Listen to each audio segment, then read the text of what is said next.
थुंग थुंग के दो पत्नियां थे। एक पत्नी का नाम सिमरन तो दूसरे पत्नी का नाम मिस्टी था। दोनों भी खुशकिस्मत थे कि थुंग थुंग उनके पति हैं।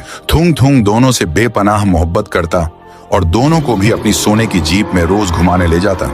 एक दिन सिमरन अचानक बाथरूम में उल्टियां करने लगती है। कुछ पल के लिए तो घबरा गई, लेकिन फिर उसकी आंखों में एक अलग ही चमक आ गई। ये खुशखबरी बताने के लिए सिमरन थुंग थुंग और मिस्टी के पास आई और उनको चमकती आंखों से कहा, मैं माँ बनने वाली हूँ। ये सुनकर थुंग थुंग खुशी के मारे झूम उठा, पर उसको एक चीज मंजूर नहीं थी, वो थी बेटी पैदा होना। कुछ महीनों बाद सिमरन को हॉस्पिटल में ले आए थे। थुंग थुंग अपने पहली पत्नी मिस्टी के साथ दिल थमाए खड़ा हुआ था। अचानक अंदर से एक बच्चे की रोने आवाज आने लगी। थुंग थुंग जब बहुत खुश था, तभी मिस्टी कहीं तो जाने लगी। मिस्टी हॉस्पिटल के पीछे वाले दरवाजे से हॉस्पिटल के अंदर गई और सिमरन के बेड के पास जाकर उसने सही में सिमरन के बाजू में नन्हा और खूबसूरत बेटा देखा। ये देख मिस्टी को बहुत जलन हुई, इसलिए उसने सिमरन के बेटे को उठाकर एक लड़की के जगह पर रखा और उस लड़की को सिमरन के बाजू में।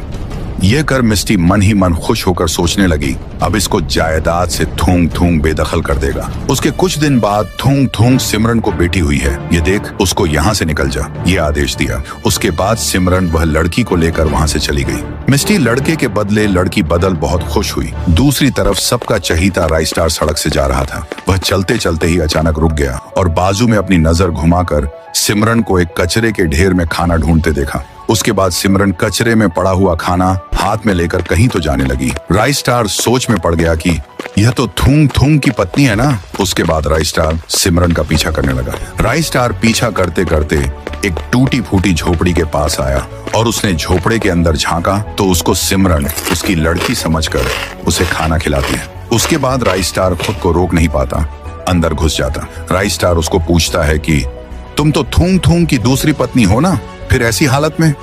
उसके बाद सिमरन रोकर राइस्टार को बताती है, हाँ मैं थूंग थूंग की पत्नी थी, अब नहीं।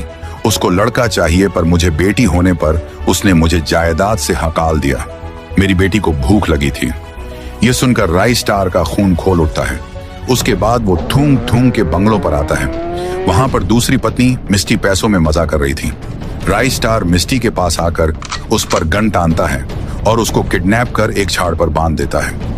उसके बाद राइस्टार थूंग थूंग को फोन लगाता है। वहां थूंग थूंग फोन को उठाता है। राइस्टार उसको कह रहा था कि तेरी पत्नी मिस्टी मेरी हवाले है, तेरे में दम होगा तो आजा इसको छुड़ाने, वो भी अकेला। ये चेतावनी सुनकर थूंग थूंग को बहुत गुस्सा आता है। वहां पर थूंग थूंग भागे आ जाता है और रुक के राइस्टार के साथ सिमरन लड़की को देख चौंक जाता है। उसके बाद सिमरन और लड़की उसके पास भागते जाते हैं और उसको झाड़ू से मारने लगते हैं।